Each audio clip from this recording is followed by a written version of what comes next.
भगवती श्री ललिता महात्रिपुर सुंदरी एवं भगवान सदाशिव को प्रणाम।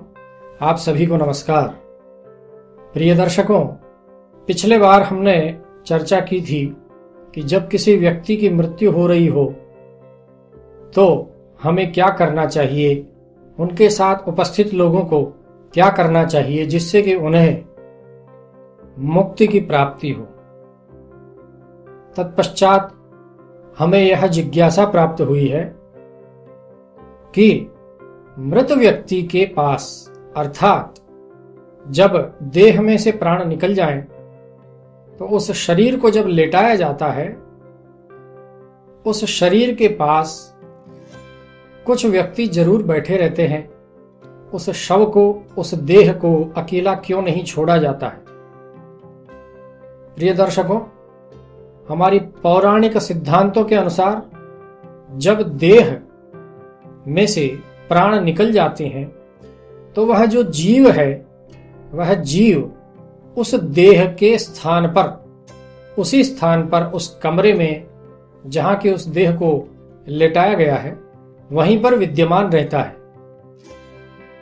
गरुड़ पुराण एवं अन्य पुराणों के अनुसार उसे प्रेत कहा गया है, अर्थात उस शव के आसपास ही वह प्रेत विद्यमान रहता है।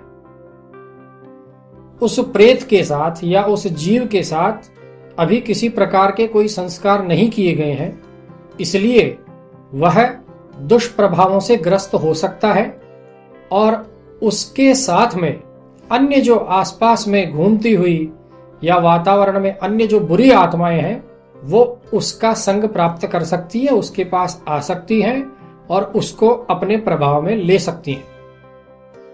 इसलिए दो विशेष कार्य बताए गए हैं। जब भी देह को लेटाया जाए, जो भी विधि है वो हम आपको बता चुके हैं। उस देह को लेटाने के बाद वहां पर धूप अर्थात विभिन्न औषधियों से बनी हुई अगरबत्ती, धूप बत्ती जलानी चाहिए, जो कि आप विज्ञान के आधार पर भी यह जान पाएंगे कि वह एंटीबैक्टीरियल है। इसके दोनों ही कारण है कि मृत व्यक्ति के देह से जो बैक्टीरियल इन्फेक्शंस होने की संभावनाएं हैं वो इस धूप के जलाने से कम रहेंगी या इन्फेक्शंस नहीं होंगे। दूसरा, जो पौराणिक मान्यताओं के अनुसार यह प्रेत यहां विद्यमान है, प्रेत के रूप में जो जीव विद्यमान है, उसके आसपास में दूसरी बुरी आत्माएं नहीं आएंगी और उन्हें अपने प्रभाव में नहीं लेंगी। इसलिए घर के सदस्यों को वहां बैठना चाहिए और भगवान का नाम का कीर्तन करना चाहिए। ये दो विशेष कार्य इसीलिए बताए गए हैं।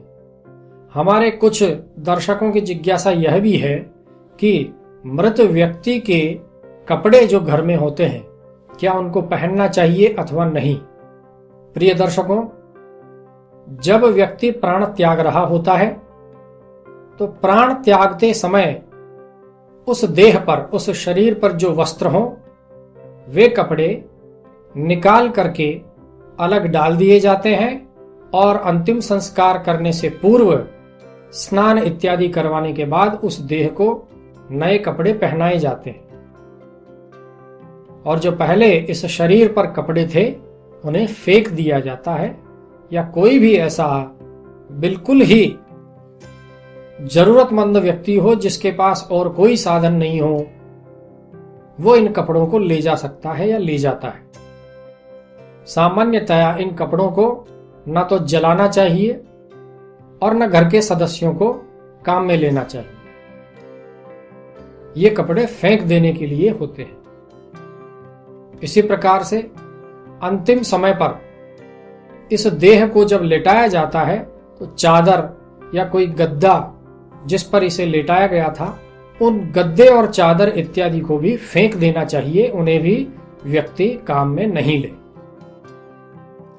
अब कुछ दर्शक यह जानना चाहते हैं कि जो वस्त्र, जो भी कपड़े उन्होंने जीवन भर पहने, क्या उन्हें भी फेंक दें? नहीं, ऐसा नहीं है। अंतिम समय पर जो वस्त्र पहने गए हैं वे ही आपको काम में नहीं लेने चाहिए, इसके अलावा उन्होंने जो भी वस्त्र पहले पहने हैं, घर का कोई भी सदस्य उन वस्त्रों को पहन सकता है, उनका सदुपयोग कर सकता है और करना भी चाहिए। मेरा ये मानना है कि उन वस्त्रों को रखना चाहिए और उपयोग करने योग्य हो तो उपयोग करना चाहिए। हमारी भावनाएं उस दिवंगत आत्मा के साथ जुड़ती हैं, हमारी भावनाएं उन वस्त्रों के साथ जुड़ी हुई होती हैं, उनकी स्मृति का वो अंश है, ये उनकी निशानी है। तो हमें उनके द्वारा पहने गए, पूर्व में पहने गए कपड़े काम में लेने चाहिए। उनमें किसी प्रकार की कोई डर की बात नहीं है, कोई दोष की बात नहीं है।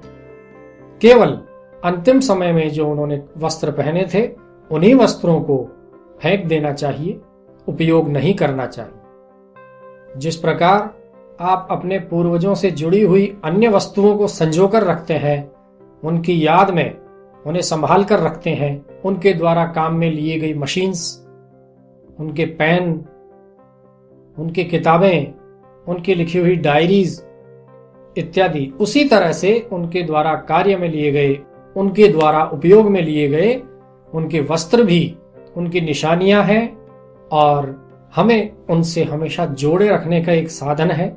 इसलिए हमें अपने पूर्वजों के वस्त्रों को, जो कि ठीक अवस्था में हो, उन्हें काम में लेना चाहिए, उनका सदुपयोग करना चाहिए, फेंकना नहीं चाहिए। आशा है यह जानकारी आपकी जिज्ञासा को शांत करने वाली रहेगी। ओम स्वस्ति।